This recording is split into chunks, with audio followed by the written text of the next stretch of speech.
lactate every 5 minutes, let's say during a half an hour continuous run, we'll find that lactate goes up, maybe to 3 or 4 millimolar, depends on the individual, but eventually it will stabilise. So it will be elevated but stable over time.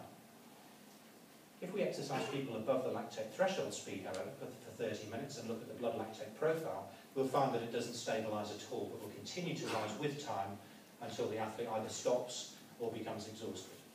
So it's a decent way, we think, of separating the physiological responses to exercise, and that's certainly been the feedback we've received from athletes and coaches. So to turn our attention to Paula Radcliffe and to use some of her data to exemplify some of the points I've just made. And I started working with Paula back in around, I think it was 1992. And yeah, I'm pleased to see January 1992 come up after that. And on the first time that she came to the laboratory for a physiological test, at that time I was working at the University of Brighton in Eastbourne. And I think Bud Baldaro's in the room, and I think Bud's responsible for Paula coming to see me, because at that time he was the national junior event coach, and Paula was a very promising athlete. I think she'd won the English Schools cross-country championships by a minute or something outrageous, but had just started to not run very well for a period of time. And Bud knew that I was an ex-runner, he knew my previous coach, and they knew that I was conducting my PhD in exercise physiology down at Brighton. It wasn't too far from Bedford, where Paula was based. And so Bud recommended that to Alex Stanton, Paula's coach, that she come down to Eastbourne and have a test just to see whether there was anything that we could determine that may be responsible for this drop in form.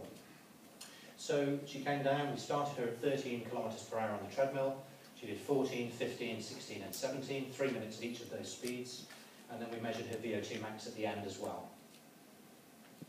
Her running economy, I should have said that running economy, a typical value is around 200 mils of oxygen per kilogram per kilometre.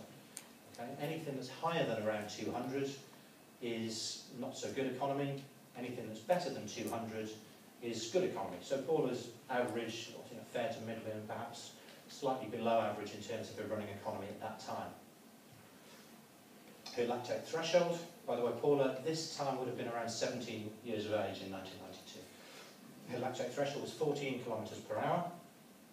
Her lactate turn point was at 16 kilometres per hour. And her VO2 max was 72 mils per kilogram per minute.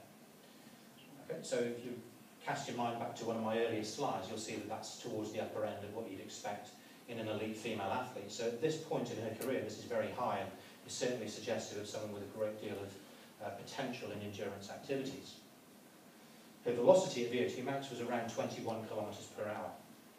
However, her haemoglobin concentration was low. We just took a thumb prick blood sample, measured her haemoglobin concentration, and it was pretty low.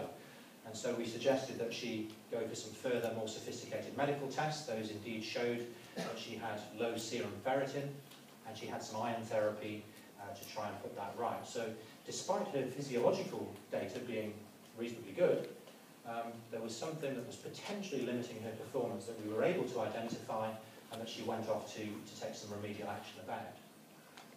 There's a picture of Paula back in 1992, running on our treadmill in Brighton, and we're using what's now considered to be relatively old-fashioned equipment here. So she's breathing in and out of a two-way valve, fresh air going in, exhaled air coming out through here, comes down this Falconia tube, and we collect it in these big plastic Douglas bags. And it takes a long time to then analyse those, because you'll have about 10 or 15 Douglas bags, then you have to pass them through some gas analyzers and a dry gas meter, put it through a computer to get all the, with all the equations in to determine oxygen uptake.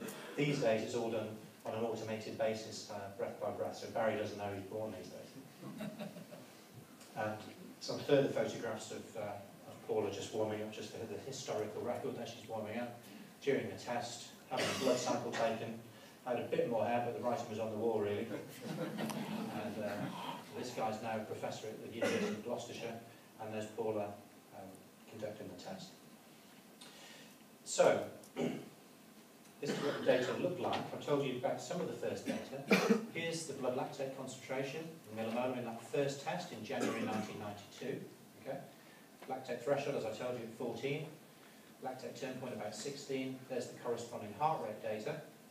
Now, just 8 weeks later, after we've recognised that she's had iron deficiency and that it's been corrected, she came back to the lab, this is in March 1992, and we did exactly the same test.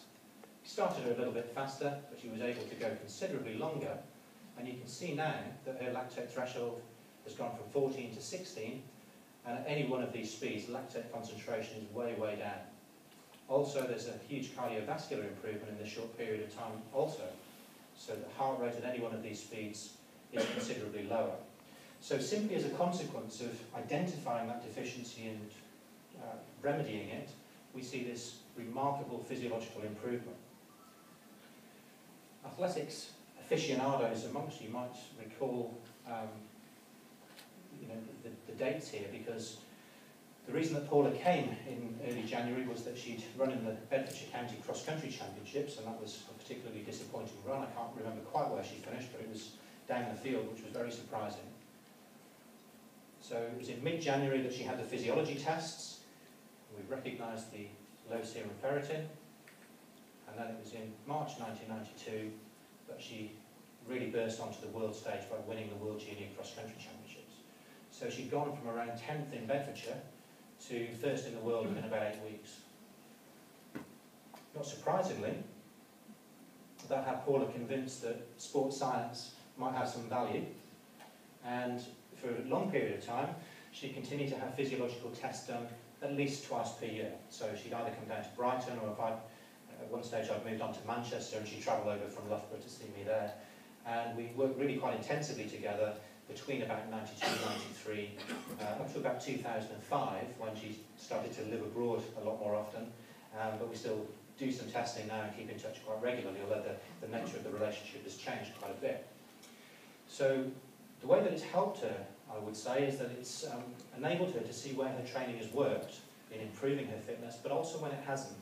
It's very easy to shy away from making these objective measurements. It's nice to think that everything's hunky-dory and you're doing the same thing that you always did and you're making some improvements. But Paula, being the meticulous athlete that she is, wanted to know exactly what her training was doing. Was it as effective as it could possibly be? How might she improve it? How was it impacting on her physiology? What were her strengths and weaknesses?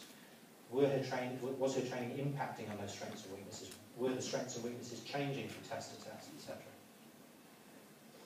So also after each test, her training was modified. We'd have a discussion, Alex and I, with Paula, latterly with Gary as well, looking at what had changed and what hadn't, tracking it back into the training that she'd done in the previous 3 to 4 months, seeing what had worked, were there tweaks that we could make to see whether we could advance improvements even more. And of course, what is important is that she uses a heart rate monitor to ensure that the training that she does do is optimal in each of the sessions that she performs. So what I want to do is just show you how each of these different physiological parameters changed in Paula between 1992 and 2003. 2003, of course, was when she set the world, I'd like to say world record, I'm still going to say world record. Some say world best, but let's say world record. So VO2 max between 92 and 2003. Okay, so you've seen the first data point already. We know her VO2 max is up there in the low 70s. Usually this is, by the way, this is an average of 2 tests performed in each of these years. I've occasionally missed years, but what I just want to show you the general trend here. Stayed around 70, hovered down to about 67, 68, still around 70 here. The highest we measured was 75. On one occasion we got a low 80s, but there may have been some error there, I don't know, because it was a bit of an outlier. It's typically in the mid-70s, and in 2003 it was back to 70. Now overall, there was no change in her VO2 max between 1992, when she was a young lady, an older sort of teenager, and to the time when she ran the world record for the marathon. So what's important to note from that is, while VO2 max is really important, I mean, she wouldn't have achieved what she did if she didn't have a VO2 max of 70 or above, I'm sure of that. But it shows that the improvements that she made from this time here to this time here can't have been due to any changes in the VO2 max. So something else must have been. What was it? So let's now look at her running economy. Okay, so I told you already that her running economy back in 1992 wasn't all that special. It was around 205 mils per kilogram per kilometre. A couple of years later,